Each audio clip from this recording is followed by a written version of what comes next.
Hello, everyone. I'm Bill Newell with MSO News Sports, joined by Phil Stacy, Matt Williams, Nick Giannino, all of the Salem News, and Nick Kukaru from the Gloucester Times. So, gentlemen, hello, welcome. Busy week this past week, and a lot of stuff happening this week as well. Nick Giannino, I want to start with you. Masco Gymnastics and state title. Maybe you could fill us in on what happened this past weekend. Yeah, I switched it up a little bit this weekend and got to take in some gymnastics. Really cool stuff. Very impressive all around. These girls are super talented. There was even some guys competing that were pretty fun to watch. But Masconomic came out on top. Third state championship in the last 3 tries. They didn't compete last season with COVID. So they won in 2019, won in 2020, and now almost with an entirely different team, was able to get it done again on Saturday. So really cool stuff for them. Some highlights, Bella Misura, I think I'm pronouncing that right, I hope so. The sophomore there, she came in 2nd overall in the all-around, had over a 9 on every event, all 4 events. So she was really awesome. They started off on vault and just got off to a really good start on vault with a lot of high scores that kind of gave them the confidence to move through the meet, the way they're capable of, and they won pretty handily. So Bella was a standout 2nd overall. They had Mary Brandt, I believe she's a junior, she might be a sophomore, finished in 3rd overall. So 2 of their top 3, 2 individuals from Masco were in the top 3 overall, which is obviously going to go a long way. And they were able to get it done with some balance throughout the lineup as well. They had, senior captain Emma Quirk had a nice day. They got a nice day from Greta Mowers, the younger sister of Gracie Mowers, who was our gymnast of the year a few times. I could go down the list. I mean, there was just so many girls that contributed with, scores over 9, which at that level is, not super common. So, but it was a talented field. Franklin was close behind in 2nd place, and Masconomic got it done. Bill, I know we have talked about prep wrestling the last several weeks, and every time they're capturing some kind of a title, and they continue to rake in the hardware, if you will. Maybe give us an update on them, and then we'll be getting to hockey and basketball. Yeah, pretty remarkable weekend for the prep to cap off what has to be the greatest season in legendary head coach Manny Costa's career there at the school. They won the New England championship, which I don't think anybody goes to thinking you're going to come away as the champions, but prep did. First school from Massachusetts to do so in 15 years. First time that they've ever done it. And they swept the table this year. They won every event they entered, dual meets, tournaments, sectionals, states, all states, and now New England's. Had 2 New England champions in Tyler Knox and Ross and Iwanicki. They both finished the season. I want to say, I know they were undefeated. I want to say they were both 58-0, which is pretty remarkable. The Schaubline brothers from Salem, Alex, and oh God, why am I drawing a blank on Adam, thank you. Yeah, I knew it was another A. Yeah. Finished 2nd and 4th in their weight classes. So a great showing for the Eagles. When I spoke with Manny afterwards, he said this will go down as one of the greatest seasons, not only in prep history, it's the greatest season, but in Massachusetts state wrestling history. And when you consider what they had to go through, last year in the pandemic, wrestling outdoors during the spring season, kind of a condensed year for them. And then they got back to the real McCoy this winter, but still had to navigate through some COVID and sickness and this, that, and the other thing. To beat every opponent, to beat, the best of the best from not only across this state, but across New England, says a lot. And that now gives us, St. John's Prep has won 5 state championships this year already. We're not even through the winter yet officially. I know hockey would like to add to that, but they've won the golf, Nick, they won? Yeah. They won the cross country state championship. This winter, they've won wrestling, skiing, swimming. And I want to say it's 11 state champions from our readership area at the Salem News anyway. I mean, you could throw in Hamilton girls soccer. You can throw in Ipswich volleyball. You have the 3 footballs between Swampscott, Marblehead, and Pingree. And who am I forgetting, boys? There's somebody else I'm forgetting that's won a state title. Oh, that's Gavin. Gymnastics. Gymnastics, yeah, easy call. So that's, but I mean, I know that things have changed around. We have a few more divisions now and certain things and all, but 11 state titles in less than 2 full, seasons is pretty remarkable.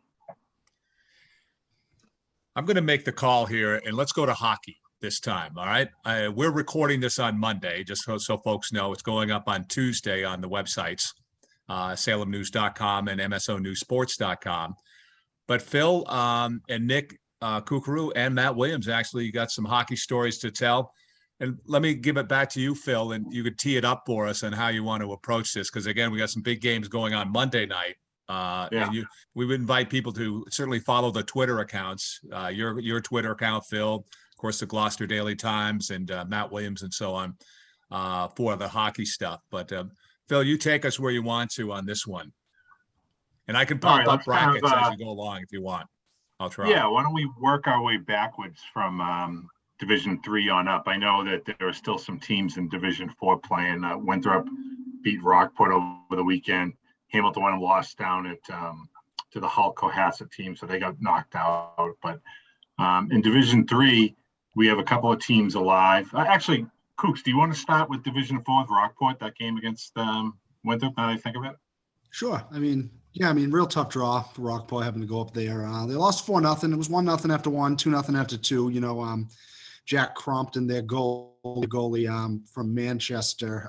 He's just been unbelievable this season. He keeps them in it every night, and he did the best he could the other night too. Just that neutral zone trap is tough to deal with, and there weren't a lot of chances for them to break through it against a team like that. I'd have to expect Winthrop to. They're the 5 seed. Obviously, they're one of the favorites in that bracket, so I'd expect them to be around for a little bit. That's a great home ice advantage they have in that rink. It's a tough place to play. Yeah, big time. In any sport, I can remember being a Gloucester high school football player. We never played well up in Winthrop there either. It's just a tough place to play. It's always a good environment. They're always tough as nails there, no matter what the sport is. So, yeah, it was kind of a whirlwind for Rockport. But, that's a 28 versus 5 matchup. That's kind of what you'd expect out of one of those. All right, so in Division 3, when we're talking Monday night, obviously, Bill, you alluded to the fact that this won't be out until Tuesday morning, but Essex Tech coming off of a 1-0 overtime win in the first round. They now have to go to number 1 Marlborough. And you know what? You would expect Marlborough to win. They've had a fantastic season. They've rolled through the competition, but Essex Tech has a lot of elements that could allow them to pull off an upset. They have some well-balanced scoring led by David Egan and his 40 points for them. They have an excellent goaltender in Kyle Mahan, who just pitched his 8th shutout of the year. They got a real solid defense. Riley Sobozetsky, Cam Doherty, lots of Armani Booth, lots of standouts back there. And, they got a veteran coaching staff led by head coach Mark Leonard. So if this is the end for Essex Tech, they've had a great season. Commonwealth Athletic Conference champions, 15 wins. And if they were able to come home with an upset win, that would be fantastic for them. If you slide down one spot in the bracket there, Danvers plays Tuesday night. They're coming off of a very impressive 6-1 first-round win over Southeast Regional. They now have a North Quincy team that upset Bishop Stang in double overtime. I would think, again, Danvers would be a heavy favorite, but they're not a team that's going to really blow anybody out. And I know, they won their last game by 5 goals, but they just, that was more being opportunistic with the chances they had. They're not a team that is going to generally blow teams out. Maybe that's a better way to put it. They play defensive in front of their freshman goalie, Braden Holt. They commit to that. I thought what they really did a much better job in that opening round game, and I would look for them to do again against North Quincy Tuesday night, is instead of playing along the boards and, generating shots from the wings, they were attacking the middle of the ice. They were, getting after it in the neutral zone and coming into the offensive zone. with numbers in the middle of the ice, forcing the defensemen to come up and play them and either dishing off or driving in the net with a shot and looking for rebounds. So I'm guessing that will be a similar game plan for them on Tuesday night at home at Essex Sports Center at 5:30. If you want to switch to Division II, Bill, we can talk about that as well. We get some Monday night there. Matt Williams is headed to the Masconomic game against Quincy, and that was another upset win. That was an overtime game. Quincy beating Boston Latin in the first round, the highest seed, Wolfpack, got knocked off by Quincy. I know from talking with Coach Andrew Jackson earlier today, he's been happy with the way they played in their opener when they knocked off Hopkinton 6-2. And I think they're facing a team that if they can get shots on this goaltender, they should have success again. Willie, I don't know, we haven't been to the game if you want to add anything to it or not, but. Well, Masco hasn't lost to a Division II team all season, right? So that's something. I mean, they have 4 losses, 2 Division I opponents in Lincoln Sudbury and St. John's Prep, and oddly enough, 2 lower division opponents in Stoneham and Winthrop. So they haven't lost to a Division II team just yet. That's got to be a good sign for them, I suppose, if you're looking for something like that. But, I would imagine that, with their experience level, the schedule they played, the train's going to remain on the tracks over there. I don't expect the kind of wide open game that Quincy played against Boston Latin. I mean, I don't think there's going to be 11 goals combined here. Masco's probably a little bit more buttoned up than that. I know too that, for our listeners who aren't aware, with each subsequent round, the venue has to be able to hold a certain number of people. So I think for this second round, it's maybe like 700 people, 750 people, I'm thinking. Or maybe it's 500. I'm not even sure. It might be 500. But for the round of 8, which is, the de facto state quarterfinals, you need to have a 1,000-seat minimum. Valley Form and Haverhill, where Masco plays some of its home games, and they're playing this particular playoff game against Quincy, would not meet that requirement. So I'd look for Masco, should they win this game against Quincy, I'd look for them to play at the Stoneham Arena in the state quarterfinals. Again, not to put the cart before the horse, but if they win. Why? I mean, why still, as opposed to Essex Tech, where they practice, right? They've had home games there. The youth program plays there, right? I mean, why Stoneham? What's the connection there? I think, well, first of all, Stoneham has a ton of dates available. I mean, they're a place that's really been hammered by this new change in format where there's home games. I mean, if you remember, Stoneham used to have doubleheaders almost every night for probably a week straight between boys and girls, and Division II on one night, Division III on another night, maybe some Division I, or even they've had Super 8 games in the past. That's not the case now. They get the Stoneham boys, and that's it. So it's available. And I also think that the ice time that Masco had at Essex Tech, and I could be wrong here, but was just for specific games and a few practices. It wasn't like a season-long commitment. No, sure. I mean, depending on if it's open or whatever, I just know it's sort of familiar. Like it to me, the idea. I mean, I don't know. I understand what they're saying about size, capacity, and all this, but if you start having games at neutral sites, doesn't that sort of eliminate the point of home field advantage? I don't know. I mean, Stoneham's fine. I'm just curious that you would think the backup location for them would be Essex, but you got to take ice where you can get it, I guess. Again, I don't know all the particulars. I just know from talking to people that that's where they would most likely play a quarterfinal game. Now, Nick, Gloucester and Marblehead, obviously you'll be there. That'll be a big one. And, you look at it on paper and you say, well, Gloucester's beat Marblehead 3 times already this season. Now they have an unprecedented 4th matchup in the playoffs. Gloucester should win. Is it that easy? I don't know.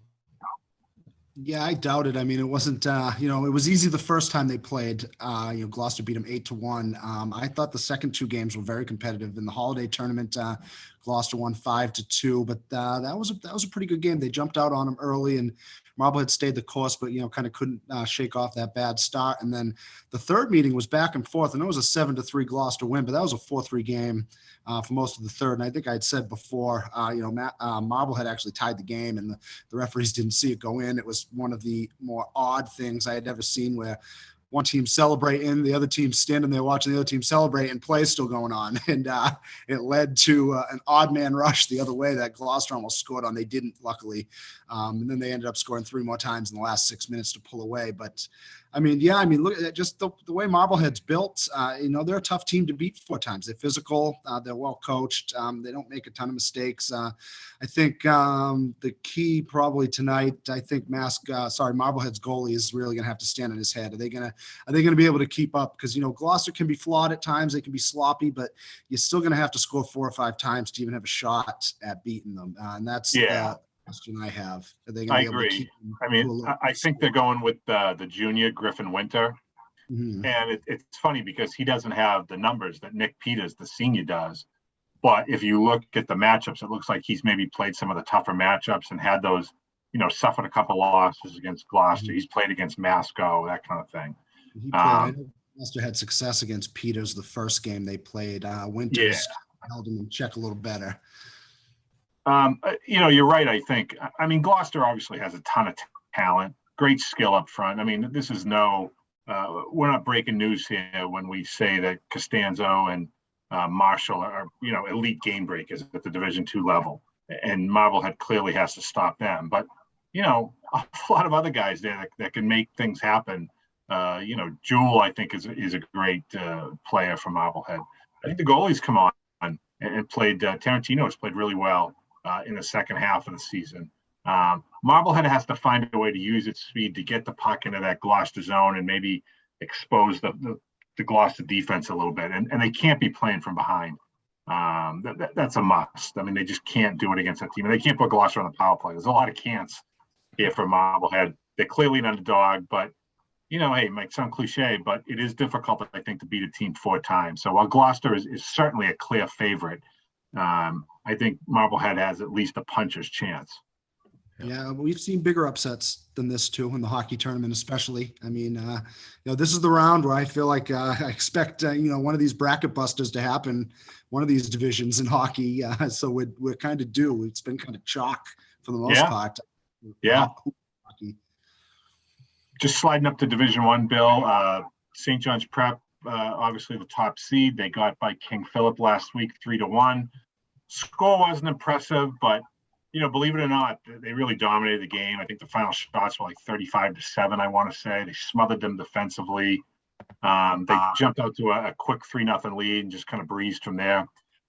They host Winchester tonight in the round of 16, tonight being Monday. I would expect a little more urgency in the offensive zone while continuing to play stellar defensive hockey in front of goaltender Peyton Palladino. They have so many weapons that they don't really depend on any one guy. I think they had a couple of third line goals the other night. And, if the top line gets going with Tommy Sani and the Blazer brothers, look out. They could really explode. So I don't think the Prep cares how they do it. They just want to win and move on.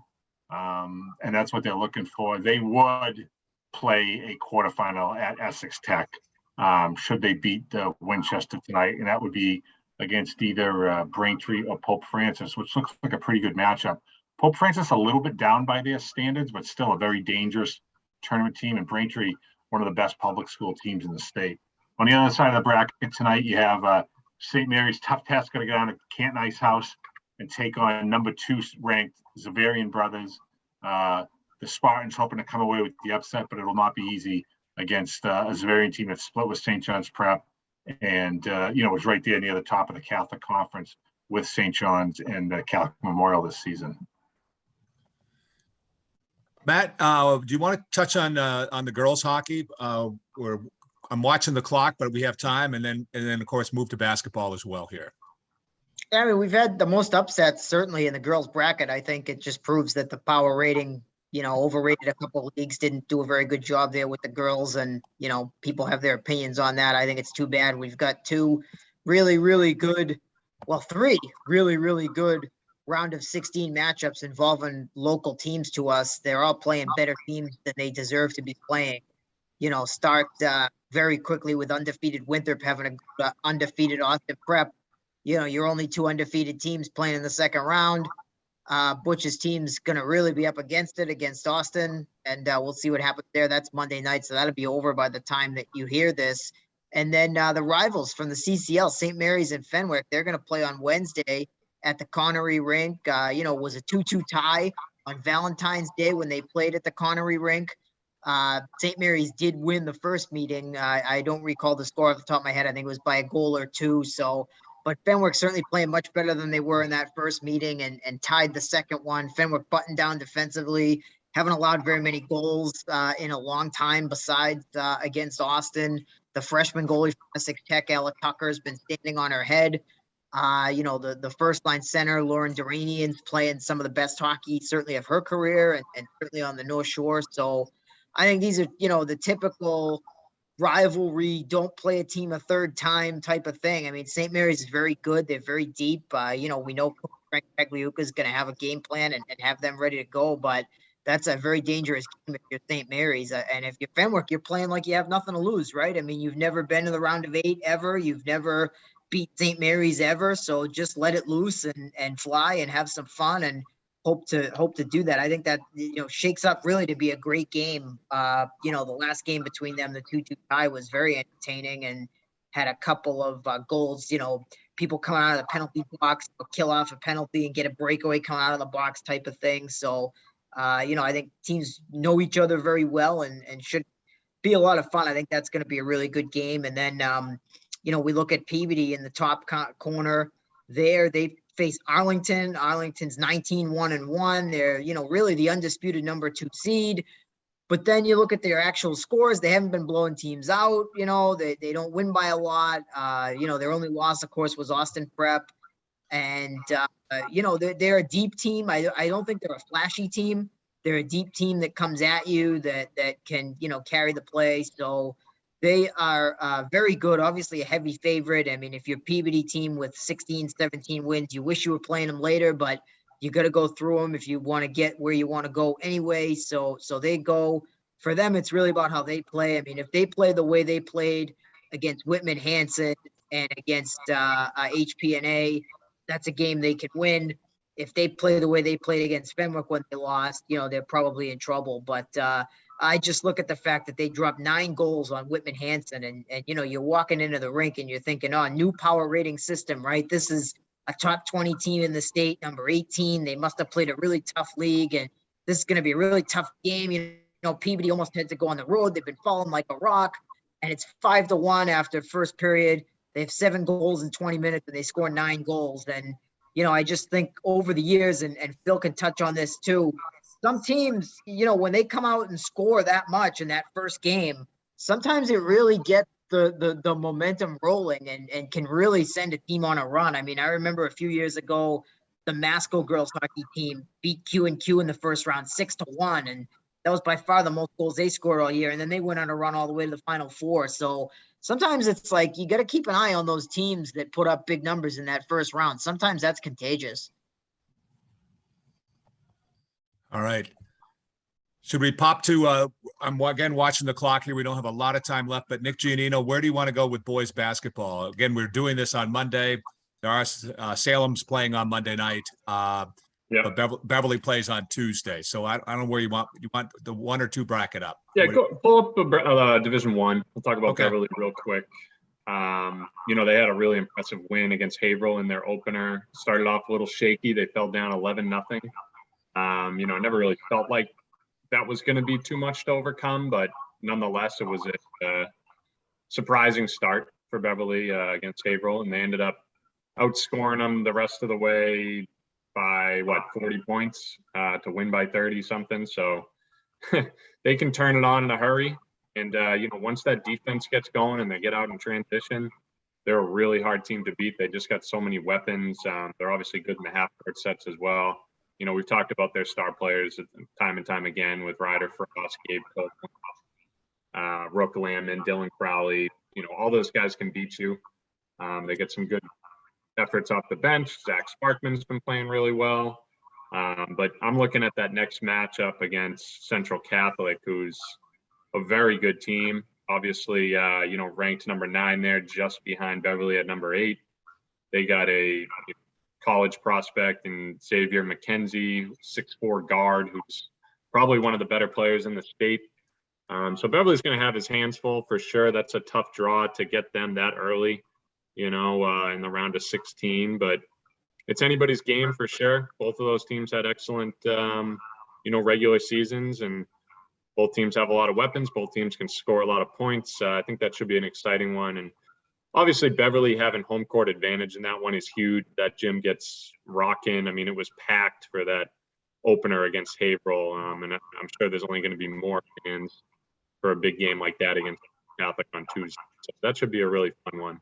You're going to have to get preferred parking from Mr. Keith, Nick. Yeah, I'm going to have to show up a little early, I think, for that one. It was filling up pretty quick, and they got the whole student section behind one of the hoops.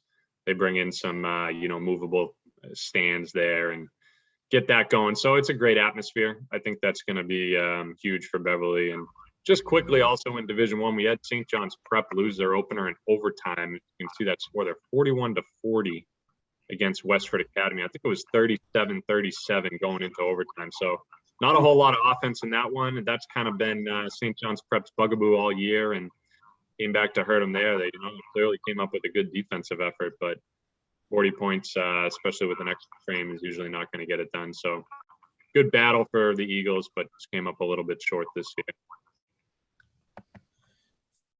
Anywhere else you want to go, Nick?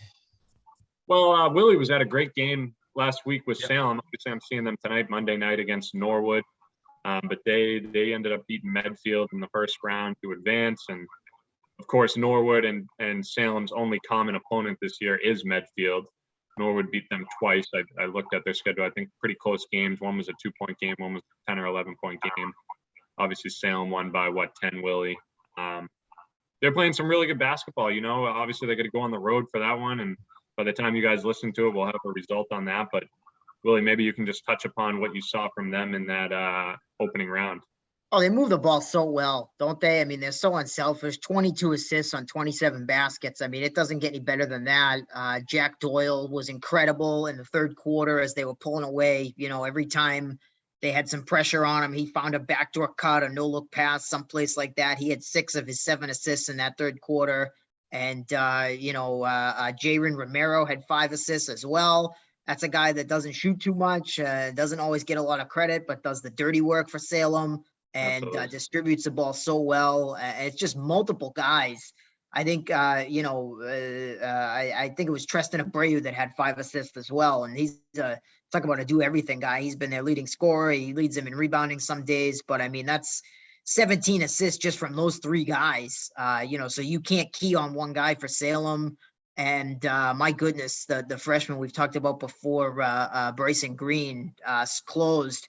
I think it was 12 of his 17 in the fourth quarter or something like that. So and that's his very first tournament game as a 9th grader. So he's going to be something to see over these next few years. But I think Salem's really good. I mean, they got a chance to potentially win this game and then maybe win some more. I mean, because they are really playing some great basketball. And I think, just not quite being as good as Beverly this year. They've flown under the radar a little bit, but I mean, they're 18-3. That's, I don't care who you play. You're 18-3 and you're sharing the ball like they do. And you're as well coached as they are. You got a chance. And they gave Beverly a great game. They only lost by about 10 points. So this is a team that's going to compete with anyone that steps in their way. And Norwood comes in at 18-3 too. Yeah. Like I said, just the one common opponent there, but that's a really good team. We'll see what the atmosphere is like in Norwood. But if they can get past that game, I agree. I think they can make a run. They're just a well-coached team. They play unselfish, and they have a lot of different guys that can beat you. Mm-hmm. Strikes me as a thing I hear in hockey a lot, Nick, that coaches always want guys to know their role. Not everybody can be, a 20-goal scorer. Somebody has to be the dirty player, in hockey parlance. It sounds like from what you're saying and what Willie was mentioning too about some of these guys, maybe don't focus on shooting, but distributing the ball or locking down on defense kind of thing. It sounds like Tommy Doyle really has that at Salem, which is, that's half the battle, I think, right there, especially at this time of season. Yeah, Absolutely. And they really recognize their the role. hot hand, and they're unselfish about it. If the other guy's hot, they just keep feeding them. They don't care. They don't feel. I know. Absolutely right. And it's funny too. You got Tristan Abreu, was with Beverly for the past 3 years. So imagine adding him to that Beverly team. I mean, Wow. It's great that Salem has him, and he's been playing some great basketball. But man, you put Abreu in the mix in Beverly, and we're talking about even better team than they have this year. So He might be the only great player ever to play varsity basketball for Beverly and Salem. Yeah. He's the first. What'd you say? I said he might be the only player to ever play varsity ball for both Beverly and Salem. Yeah, elite, definitely in my time. So He's a modern Toot Cahoon, as it were. All right. I'm not going to have you guys comment on this, but I got the 3 bracket up here for the boys. Swampscott's still alive, playing Old Rochester. St. Mary's obviously still alive as well. I see North Reading's, North Reading's still alive. Bishop Fenwick. But I got it with just a few minutes remaining. Maybe girls basketball. Anybody want to comment on the girls? Matt or Phil, anything that's going on there that you guys want to share with us? And I can pull up a bracket if you'd like. Well, Fenwick's rolling. They dropped an atomic bomb on Triton, and good for them. They got a great club over there, and Hamilton Wenham's the only other boys team and the left. girls for Fenwick. They both rolled in that opener. Yeah, something in the water over there at that Fenwick gym. They got home court advantage by the bundle, I guess. The 2 combined scores of that game, the 2 boys and girls games in a 12-hour span, I think was about 200 to 50 or something like that. So our Gene DePlacido saw a couple of wipeouts. I'm getting the girls D3 bracket up here if I can here. Hang on here with me here. While we're waiting, I just want to give a shout out to Swampscott boys. They were super impressive in that first game. That's a team that's just really improved every single game this year. They've won 15 in a row right now. And again, they just look really, really impressive in that first game. I think they have a great shot to make a run in, Division III, the boys, that is. Yes, right. We have the girls D3 bracket up here right now, just to confuse you all. But I guess any other thoughts on our remaining moment or two? We have a couple minutes left here, guys, on the girls here. You wanted to touch on Fenwick. Do I have Fenwick wrong? Are they in? They're in, there they are. They're right there they are. at I'm the sorry. bottom, Yeah, I got you. Hudson on Tuesday night at home for Fenwick. Yeah, don't know much about Hudson. They looks like they won pretty handily in that first one, but again, that home court advantage, that's a tough gym to play in. And Fenwick's, to get off to a great start like that against Triton, they're going to be tough to beat. Well, they have an elite player in Cecilia Kay. They have some outstanding big players in Nasha Arnold and Andrews. They have a deep bench. They're used to winning. They play in probably one of, if not the best girls league in the state. So I can't see Fenwick losing a home game in this round of the playoffs. I mean, Fenwick Norwell in the state round of, that'd be the quarterfinals, right? Yeah, that'd be a great game. Yeah. But I don't really see them dropping this game upcoming. And there's Hamilton Wenham girls too. They're in Division 4.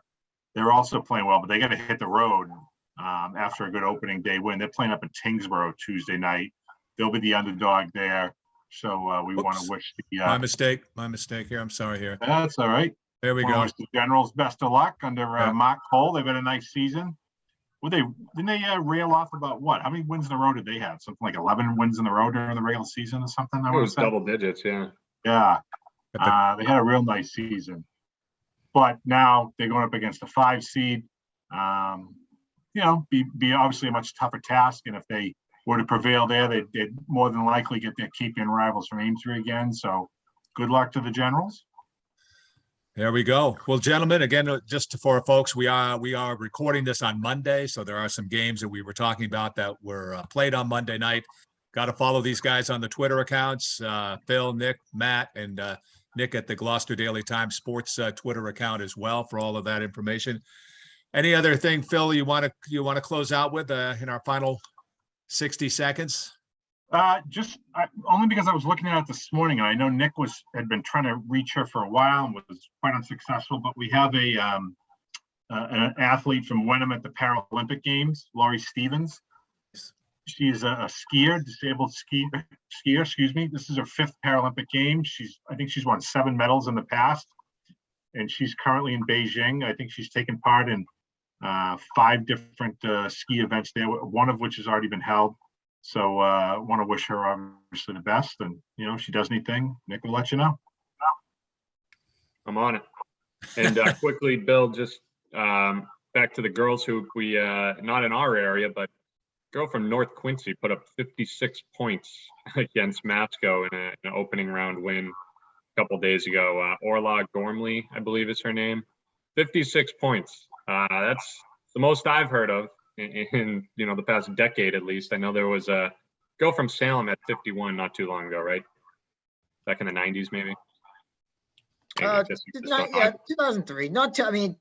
Is 21 years too long ago? I don't know. It was a little while ago. Regardless, 56 points. That's pretty remarkable. That's pretty good. Yeah. Yep. All right. Well, gentlemen, you guys have been great. Lots of great information, and we'll check back again soon. Have a great week. And I know you guys will be busy. So have a great week. Thanks, Bill. Thanks, Bill. Take care.